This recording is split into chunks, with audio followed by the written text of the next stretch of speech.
આપણે કહીએ છીએ ને, બાપુ અમે ભજન કેવી રીતે કરીએ, ભજન કેવી રીતે કરીએ? અમને તો માયાએ પકડ્યા છે. હકીકત જીવ માયાને પકડે છે કે માયા જીવને પકડે છે? માયાએ આપણને નથી પકડ્યા, માયાને આપણે પકડી છે. જીવ માયાને પકડે છે.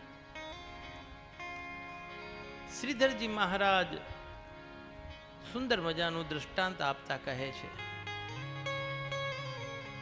એક ઘડાની અંદર ચણા નાખવામાં આવે અને વાંદરાને જોતા તે ચણા અંદર દાખલ કરવામાં આવે છે, નાખવામાં આવે છે. ચણા છે તે ભોગનું સ્વરૂપ છે, વાંદરો છે તે જીવ છે. અને શિકારી સામે ઊભો ઊભો કાળ પુરુષ જોવે છે. વાંદરો જાય છે, ગળાનું મોઢું નાનું છે, બંને હાથ અંદર દાખલ કરે છે ચણા પકડવા માટે. અંદર હાથ નાખ્યા, ચણાની મુઠ્ઠી ભરી છે અને બંને હાથથી પ્રયત્ન કરે છે ચણાની કાઢવા માટે. બંને હાથથી મુઠ્ઠી ભરીને પ્રયત્ન કરે છે કે ચણા નીકળી જાય, ચણા નીકળી જાય.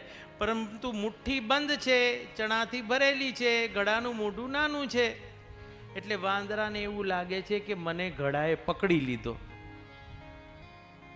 પરંતુ ભોગો મૂકે, ચણા મૂકે, એક પછી એક હાથ કાઢે તો તે ગળાથી મુક્ત થઈ ગયેલો છે.